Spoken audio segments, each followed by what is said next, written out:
Dios los bendiga, hermanos. Vamos a compartir un sermón expositivo y vamos a hablar de un tema.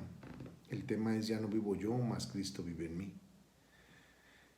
Este tema está basado en la epístola a los Filipenses, capítulo 2, versículos 5 al 11, que dice así: haya pues en vosotros este sentir que hubo también en Cristo Jesús, el cual, siendo en forma de Dios, no estimó el ser igual a Dios como cosa a que aferrarse, sino que se despojó a sí mismo, tomando forma de siervo, hecho semejante a los hombres, y estando en la condición de hombre, se humilló a sí mismo, haciéndose obediente hasta la muerte y muerte de cruz.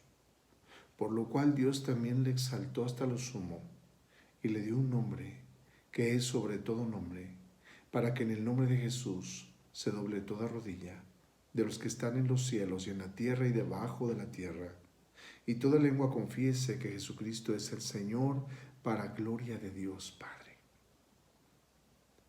Hubo un hombre, un escritor llamado Carlos Finney, que fue director del Colegio de Oberlin, y escribió libros como Autobiografía, Discursos de los Creyentes y Teología Sistemática. Especialmente en su autobiografía, él refiere que en el proceso de su conversión hubo un momento cuando quiso orar en su oficina, pero no pudo, a pesar de haber tapado el agujero de la cerradura. Pasó el día lunes y martes sin que pudiera orar. Su corazón lo quemaba con una necesidad tan grande y apremiante que se empezó a sentir desesperado.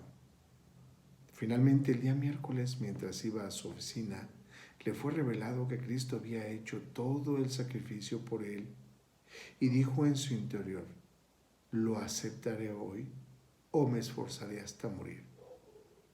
Se dirigió entonces al bosque para orar y prometió: entregaré a Dios hoy mi corazón o no saldré de aquí. Sin embargo, ahí tampoco pudo orar. Llegó al punto de desesperación que sintió que su corazón estaba muerto y Dios lo había abandonado. Sentía el peso de sus pecados tan infinito que empezó a desfallecer. De repente, le fue revelado que era su orgullo, su soberbia y vanagloria lo que le impedía la comunión con Dios. Era eso lo que lo detenía y gritó: vaya, un vil pecador como yo se avergüenza de que otro pecador como yo lo encuentre de rodillas reconciliándose con Dios. Entonces pudo orar finalmente y sentir una reconciliación con Dios que le brindó una paz extraordinaria. Este escritor tuvo que aprender que en su proceso de conversión, uno de los aspectos más importantes para servir con eficiencia a Dios es aprender a humillarse delante de Él y de los hombres. Y fue ahí cuando pudo ser usado para el servicio de Dios. Hermanos, algo similar pasaba en la iglesia de Filipos. Había entre los colaboradores falta de armonía, humildad, de unidad. Había orgullo, y a causa de esto el apóstol Pablo tenía una profunda preocupación por lo que estaba pasando entre ellos. Tenía que tratar este asunto. Entonces, escribe esta epístola en este capítulo, y es cuando le es revelado por el Espíritu Santo cómo debía exhortarles e instruirles respecto al sentir que debe imperar en la iglesia de Cristo. Dice el versículo 5 de este capítulo 2: haya pues en nosotros este sentir que hubo también en Cristo Jesús. El apóstol Pablo les escribe y enseña cómo Jesucristo, estando en los días de su carne, sufrió el menosprecio y la humillación de una nación. Sin embargo, esto no fue un motivo para que él fuera detenido a cumplir la encomienda que el Padre tenía para él. Ahora, en Cristo todo cristiano tiene un ejemplo. Su sentir tiene que ser el nuestro, y este es cumplir el propósito de Dios aquí en la tierra. La tendencia del hombre natural es el orgullo y no la humildad, el conflicto y no la armonía, la división y no la unidad. Pero el apóstol escribía a la iglesia, al creyente en Cristo, donde aún se siguen presentando estas circunstancias y los lleva a considerar a través del ejemplo más elevado que pueda tener el creyente, el de Cristo Jesús. Y les describe con profundo detalle cuál era ese sentir que había en Cristo Jesús, revelando la mente del siervo. Veamos el versículo 6 y 7. Dice: en el cual, siendo en forma de Dios, no estimó el ser igual a Dios como cosa a que aferrarse, sino que se despojó a sí mismo, tomando forma de siervo, hecho semejante a los hombres. Estos versículos revelan el ejemplo más profundo de humildad y de servicio. ¿Cómo poder dejar de mirar a Jesucristo, que estando en su gloria eterna, tomó la forma y cuerpo de un hombre, y en esta condición obedeció y se sometió a la voluntad del Padre, despojándose de sus privilegios y su gloria, con el único fin de expiar los pecados de la humanidad? El versículo 7 refiere la palabra despojarse, y esta se tradujo del griego keno, que significa vaciar. Implica un cambio de papel y posición. Jesucristo se hizo semejante a los hombres, se vació, se despojó para tomar forma de siervo. Ser semejante a los hombres implicaba la aceptación del sufrimiento, la incomprensión, el maltrato, el odio y, por supuesto, la horrible muerte en la cruz. Si hizo esto el Señor, nuestro Maestro, ¿cómo podría seguir con sus diferencias la iglesia de Filipos? ¿Cómo puede seguir con sus diferencias la iglesia actual, la iglesia de nuestros días? ¿Cómo sería posible sostener cualquier argumento de orgullo o altivez en el ministerio, sea cual sea, si nuestro amado Señor Jesús nos dejó tan gran ejemplo? El otro aspecto refiere que se despojó de su posición para ser sometido a una voluntad, la voluntad del Padre. El apóstol Pablo sabía que en la iglesia de Filipos había algunos miembros y líderes que con sus actos asumían que era más importante defender su posición de liderazgo o ministerial en la iglesia que despojarse de esa posición por amor a Cristo, con el único fin de obedecer la voluntad de Dios, tal como la hizo Jesús, quien se sometió en totalidad a la voluntad del Padre. Así lo dijo en sus propias palabras en el Evangelio de Juan, capítulo 5, versículo 3. Y él dijo: no puedo hacer nada por mí mismo. Según oigo, así juzgo. Y mi juicio es justo, porque no busco mi voluntad, sino la voluntad del que me envió, la del Padre. Se despojó de sus riquezas también. Cristo en los días de su carne fue de posición social humilde. El círculo familiar donde creció poseía pocos bienes. Por esto su ejemplo es total. La Biblia nos revela que sus riquezas y esplendor celestial harían ver a la mayor de las riquezas terrenales absolutamente insignificante. El mismo apóstol refiere que en la epístola escrita a los Corintios, cómo por amor se despojó de sus riquezas, haciéndose pobre. En el capítulo 8, versículo 9 de esta segunda epístola a los Corintios dice, porque ya conocéis la gracia de nuestro Señor Jesucristo, que por amor a vosotros se hizo pobre, siendo rico, para que vosotros con su pobreza fueseis enriquecidos. Qué hermoso ejemplo de humildad, de obediencia. También se despojó de sus derechos. Al tomar la semejanza de hombre, tomó forma de siervo. Una vez más en esto se manifestó su gran amor. Nos enseñó con su ejemplo que servir es algo aún superior a ser servido. Jesús, con su ejemplo, echó abajo cualquier concepto de superioridad como lo entiende el mundo. El mayor ahora es el que sirve.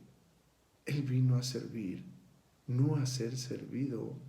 Así lo dijo él mismo ahí en el Evangelio de Lucas, capítulo 22, versículo 27. Porque ¿cuál es el mayor? ¿El que se sienta a la mesa o el que sirve? ¿No es el que se sienta a la mesa? Mas yo estoy entre vosotros como el que sirve, dijo el Maestro. Cuando el creyente toma esta actitud, sin duda estará más cerca de Jesús, más cerca de Dios.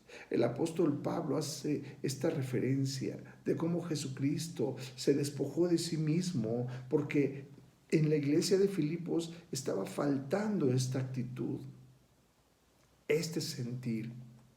Sí, en efecto, ellos habían apoyado económicamente al apóstol. Incluso enviaron a alguien que viera por sus necesidades en sus prisiones, pero no estaban entendiendo la parte más profunda y esencial que Cristo había enseñado, despojarse de sí mismos. La falta de humildad que había en algunos líderes de esta iglesia tenía que ser arrancada de su vida y solo era posible teniendo el sentir de Jesucristo. El sentir del apóstol Pablo era profundo por la cercanía con esta iglesia. Él fue fundador de la misma. Lo podemos encontrar en el libro de los Hechos, en el capítulo 16. Fue testigo de su crecimiento, vio su proceso, cómo fue creciendo, cómo fue madurando en la fe y cómo fueron aumentando los colaboradores en la obra. El apóstol cita a dos de sus colaboradoras, Evodia y Síntique. Ellas combatieron con él en otro tiempo. Lo refiere la epístola a los Filipenses, capítulo 4, versículo 3, en su primera parte. Y en donde dice asimismo, te ruego también a ti, compañero fiel, que ayudes a estas que combatieron juntamente conmigo en el Evangelio. Estando en prisión, refirió las diferencias que estaban surgiendo entre ellas. Sí, entre las mismas que habían sufrido y trabajado arduamente por la extensión del Evangelio y la obra de Dios. Eran mujeres preeminentes de la iglesia de Filipos, eran vistas. La iglesia tenía sus ojos también puestos en ellas. Todos las conocían, todas sabían de su trabajo para el Señor, de su servicio a los santos. Eran referidas por el apóstol como verdaderas y genuinas creyentes, porque sus nombres están en el libro de la vida. El apóstol habla a ellas y a quienes como ellas se ocupan tanto de la obra que se olvidan del Señor de la obra y lo que Él nos enseñó con su ejemplo. Y entonces desechar, despojarse de todo aquello que pueda afectar la vida de la iglesia, por amor a Cristo y a la iglesia. Cristo Jesús, al despojarse de su gloria, posición, riquezas y sus derechos, nos enseñó a hacer la voluntad del Padre para nosotros hacer lo mismo y a tomar la naturaleza y forma de siervo. Nos revela que Quien sirve es mayor que el que es servido, y así llegar a la humillación y la obediencia a Él a través de su ejemplo. Que la iglesia de hoy pueda considerar esta enseñanza para sí y pueda atesorarla en su corazón. ¿Que acaso no es más importante seguir el ejemplo del maestro que conservar una posición o el orgullo? Luego, más adelante, en el versículo 8 de esta epístola, en el capítulo número 2 a los Filipenses, dice: y estando en la condición de hombre, se humilló a sí mismo, haciéndose obediente hasta la muerte y muerte de cruz. La iglesia de Filipos estaba obligada a vivir en un estado de obediencia a Dios y en un estado de humillación constante. Es obediencia que implica humillación y que se ejecuta en es nuestra mayor fortaleza. Hoy vemos con frecuencia cómo el creyente en Cristo, el que sirve, el que ocupa un cargo, una posición en la iglesia, un ministerio, llega a conservar aún una porción de orgullo, un poco de altivez, un mínimo de soberbia. Todo esto en el mejor de los casos, pero no es posible que siga sucediendo tal situación. Ya no debe ser así para quien ha abrazado el Evangelio de Cristo y está decidido a seguir su ejemplo. Eso es lo que el apóstol escribía a esta iglesia y es lo que la palabra nos habla hoy a cada uno de nosotros, a cada uno de ustedes. Esto es lo que el Señor quiere. Hay que someter nuestra humanidad a la voluntad perfecta de Dios. Fíjense que estando estudiando este sermón, me encontré con que en la Universidad de Ámsterdam se hizo un estudio a 46 voluntarios con el objeto de comparar sus reacciones ante diferentes estados emocionales. Quienes hicieron este estudio, los investigadores, valiéndose de un electroencefalograma, analizaron las ondas cerebrales de los participantes, divididos en dos grupos. Un grupo veía en una pantalla insultos, mientras que el otro grupo veía halagos. Al término del ejercicio, los investigadores descubrieron que el sentimiento de humillación ocasionaba una actividad cerebral mucho más rápida e intensa que la del otro grupo, que escuchaba cosas positivas. Esto nos refiere que es importante entender que el área negativa de la ira es más vulnerable y que además las áreas vinculadas al dolor se activan más prontamente. Este estudio nos da un poco de luz de lo que sienten las personas que son humilladas y la magnitud de su dolor. La humillación duele, pero también nos hace entender mejor el ejemplo de nuestro Señor Jesucristo. Se humilló a sí mismo. Fue doloroso. Se dispuso a sentir dolor por la humillación hasta la muerte, sufriendo el odio, el desprecio, y cayó ante ese sufrimiento que aumentó sobremanera en el momento de su juicio y muerto. Todo lo soportó por llevar nuestra culpa con profundo amor. No faltó ninguna forma en la que nuestro Señor Jesucristo no fuera humillado, porque así había sido profetizado por el profeta Isaías. En el capítulo 50, versículo 6 dice: no quité mi espalda a los que me golpeaban, ni escondí mis mejillas de los que me arrancaban la barba, ni me cubrí la cara cuando me escupían y se burlaban de mí. Fue una humillación total. Qué exhorto tan estremecedor, basado en el ejemplo supremo de Cristo, aquel que hizo el apóstol a la iglesia de Filipenses. ¿Tener el sentir que hubo en Cristo Jesús? Sí. Él se humilló. ¿Por qué no hacerlo nosotros? Esta palabra también es para la iglesia actual. Esta experiencia, esta situación que surgió en la iglesia de Filipos también es para la iglesia de hoy. Para no sentirnos en nada superiores. Dejar a un lado las diferencias y orgullo por amor a la unidad de la iglesia.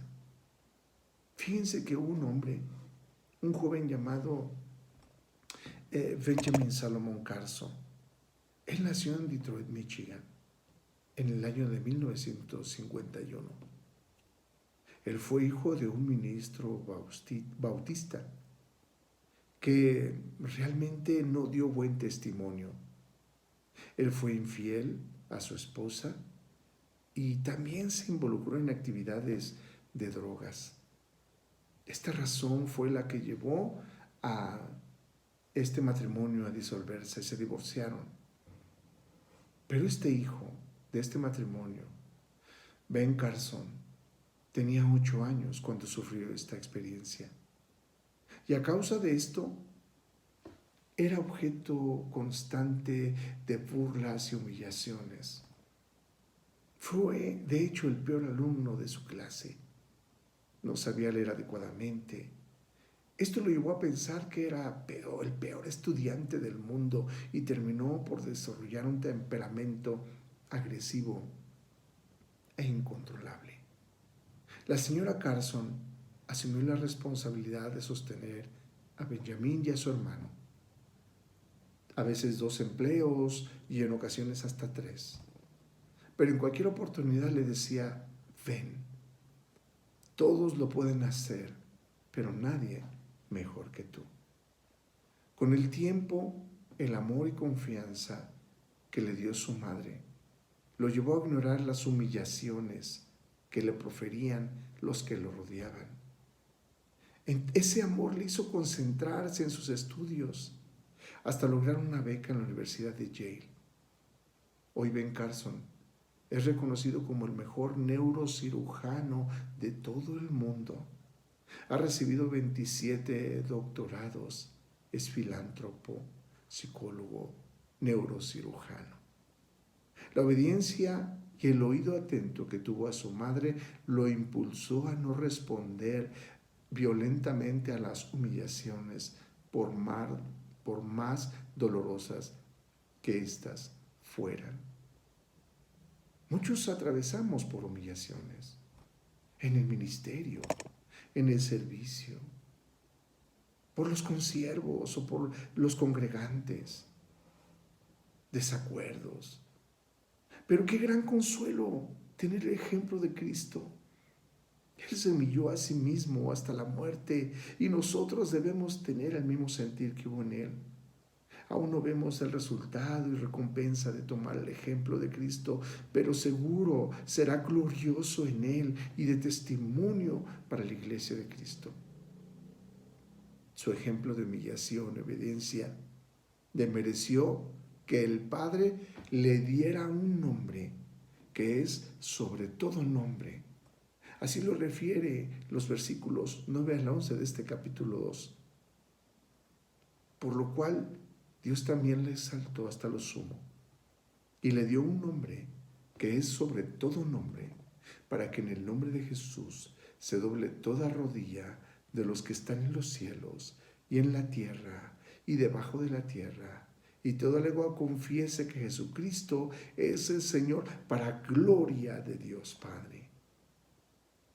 El apóstol Pablo escribe a los filipenses una revelación poderosa y maravillosa que es resultado de la obediencia y humillación del Señor Jesucristo. Fue exaltado hasta lo sumo.